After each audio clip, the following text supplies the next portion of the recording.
Hi everybody. So in this video, I wanted to talk about how you can quickly shift from a disempowering emotion into an empowering one. It has been my experience that many people are stuck in their habitual emotional home as a reaction. So something happened in their life, that external circumstance, or maybe something in their body, which is part of the 3D world. And we have this way of reacting through our habituated thinking and emotion. And there are so many factors that lead people into living a successful life. But the emotional intelligence, the ability to observe your emotion and quickly be able to shift to an empowering side is truly a key. I have seen so many people who are not being consistent with what they do, and that's because of their emotion. People get caught up in the outside circumstance, but not the outside circumstance that actually preventing them from continuing to move through, but actually the emotion that they react towards the outside circumstance that prevent them from moving through. Therefore, they are stuck. Anybody can be positive when things are going well, but the attitude of the mind will be tested when something is not going well. And how can we deal with a positive mental attitude? Attitude is a composite of thought and feelings and action. And how can we notice that we're creating our internal experience, the energy in which we do things, based on how we can absorb or observe the emotion or being absorbed by it, right? So in this video, I wanted to talk about quickly the 6 steps that you can implement to be able to become aware of your emotion, basically to elevate your emotional intelligence by starting with the self-awareness, right? And then to be able to shift it. So number one is to be able to notice. If you're not noticing that you are in that disempowering emotion, you cannot go anywhere. If you are not identifying where you're at, you cannot change it, right? So become aware of what kind of emotional state you're in, and you just identify it, right?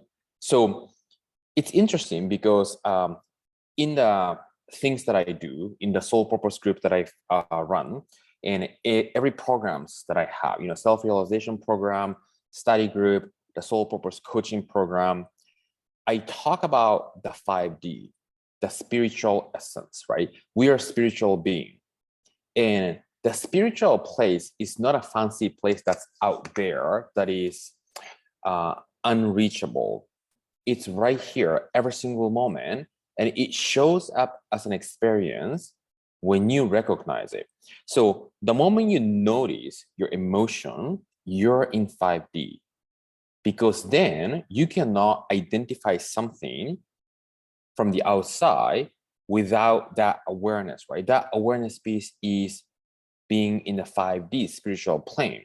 I just want you to know that, because you can connect and recognize and be in touch with that 5D place inside of you just by noticing. Yeah. And then begin embracing that. So number one, step one is to notice. Now, step two is so good, to know and realize that that emotion is not you. Now, at the beginning, it might be a little bit tricky for people. What I mean by my emotion is not me, right? I mean, you are not your body. That's why you say my body. You are not the mind either. That's why you say my mind, the human mind that can think and feel, right? So a lot of the emotional reaction is based on our programming, right? You can probably, when you start investigating and analyzing how your emotional habitual reaction might be showing up, you might see your parents inside of that emotional traits. Or maybe somebody who you might not know in the ancestor can enter actually into your system, because before the age of 6 and 7, your subconscious was fully open. Means that you are so plastic that you absorb all the emotional thinking patterns and belief from somebody else. That's how our childhood is being formed, because we don't have a conscious awareness to think and reject information, right? That's why we have this habitual way of reacting and doing things that we don't want, but it keeps showing up because it's habituated at the subconscious level. But all those information, the thinking patterns and the emotional homes and the perception that you have, the way that you see the world is changeable, it's dynamic. That is not your real essential you. That is the level of the soul. It's the level of the self, the mind. So to recognize that pattern emotion that you might be experiencing over and over is not you, but it's part of your memory that is habituated, is a key. Now, how can you detach yourself from that emotion? By connecting with 5D, because the 5D being is the real, essential, and ultimate you that is absolute, right? You might ask if they're in technique, right? You start calling that emotion as a third person. Oh, he's feeling again that way. She's feeling again that way. Yeah. By calling that emotion as a third person, you create distance from that emotion, and you can kind of localize where you feel in your body. Yeah. Those are dynamic. That doesn't need to be you. That's what I just said is a key. Those emotion and pattern, sensation in the body that is habituated, does not need to be you. And you are the only one person. If you have been holding on to those feelings and emotions, you're the only one person who is allowing that to be yourself. And then to change that, you distance yourself to realize and embody that you are more than your habitual emotional home. Then for the first time, you're able to change it because you're not in it. Yeah. So number one, to notice. Number two is to know that you're not the emotion. Yeah.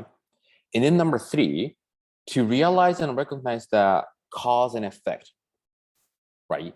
So cause and effect is the law of reciprocity, the third law of motion. For every action, there's an equal and opposite reaction. So the thoughts and the feelings, more the feeling, right? And the belief at the subconscious level that you're holding onto is the cause of the outside circumstance to be molded to create your life experience, the reality that you experience. So when we understand that, we don't want to be in this empowering emotional home, because if you are in that this empowering emotional home over and over, you are activating the entire forces of the universe to respond to that disempowerment, which in turn will attract things that you do not want. Yeah. So to understand and recognize the cause and effect, and every emotion that you're in, the feeling that you entertain, activates the laws of the universe to bring things towards you because you're asking through that subconscious state.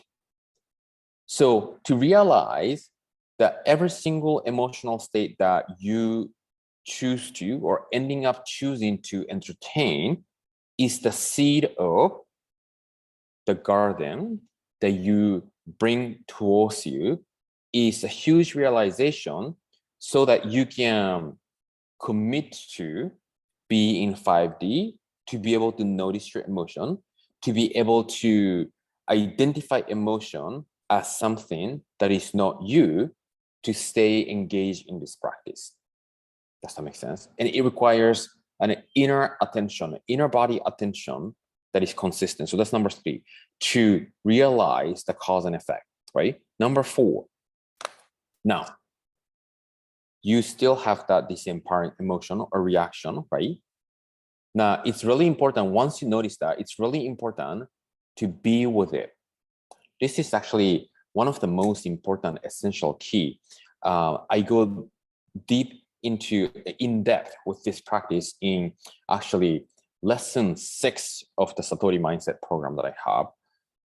The unwanted emotion, this empowering emotion, you don't want to try to change it. You don't want to also ignore it, right? People usually do either or. They don't want to see, they don't want to feel it, so they turn away from it, and they try to do exercise, they try to do walk outside, they try to listen to music so they can shift their focus, right? But that is still there inside. That's why it keeps showing up. So we don't want to cover with surface-based activity to not to meet that emotion. But at the same time, you don't want to try to change it. Because what happens is that when you try to go deep inside into the unwanted emotion that sort of has been there for a long time, excuse me, it's going to fight against you. And then when you try to do something, you start going to your head, and the head is a defense mechanism. Your mind wants to defend. So it just doesn't work, right? So what can you do if you don't want to ignore, and if you don't want to go inside and try to change it? You don't do either of those, but the only solution is to be with that emotion. So look at it this way. Let's say, there's a part of you that in the past you felt pain, or that pattern is a little bit wounded, right? So that is your roommate inside of you that you're living with. And when you have a roommate that is sensitive and a little bit, wounded, you allow that roommate to live in next door, your room, but you love that roommate so much. Yeah. So you're there for the roommate to support whenever he or she needs something, but you don't knock the door and say, hey, are you okay? Can I do something for you? Because it needs a little space, right? And then you don't turn away from the roommate because you want to support. That's how you want to look at it. Your unwanted emotion inside of you that is habituated needs love, but we don't want to force it. So the best thing that you could do is when that emotion arises, you be with it. How do you be with it? Close your eyes and feel the body. Locate where in your body feel what, and you just be with it. So it requires patience a little bit.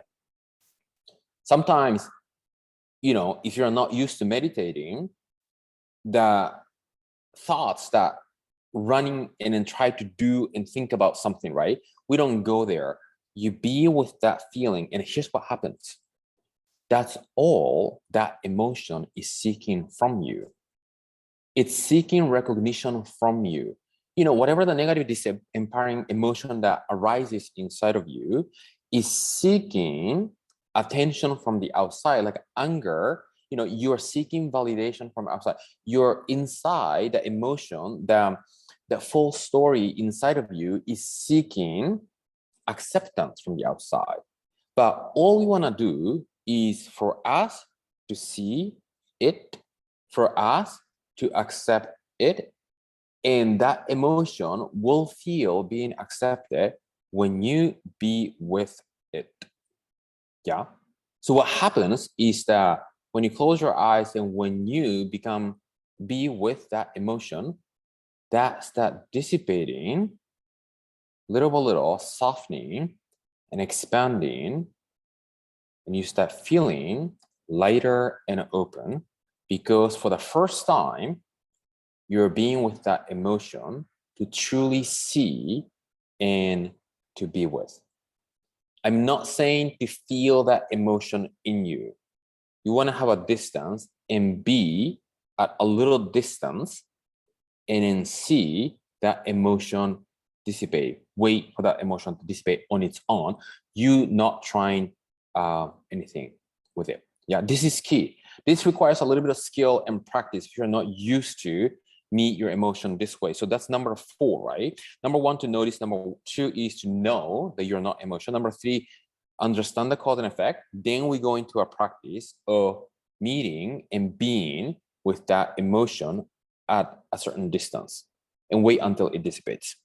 Number 5, now that dissipated, I want you to identify what is the emotional home that you want to be replaced with.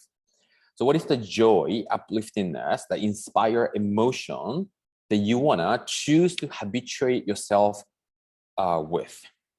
You can write down, you can do any visual to practice, feel that emotion, and then begin using your mind that can visually see anything, so you can feel in your body the new feeling.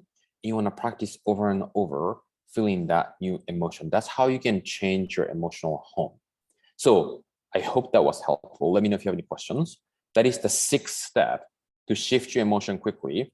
And we want to meet, I think the key is number 4, right? To be able to meet that unwanted emotion and be with it instead of trying to do anything with it. So summary, number 1 is to notice. Number 2 is know that you're not the emotion. Number 3, understand the law of cause and effect. So your inside reflect the outside. Number 4, be with that emotion to really see. Number 5, identify what is the emotional home that you want to be living instead. And number 6, work on living there as much as you can remember, so you can begin creating the emotion through your awareness and intention. That is it. Enjoy the process.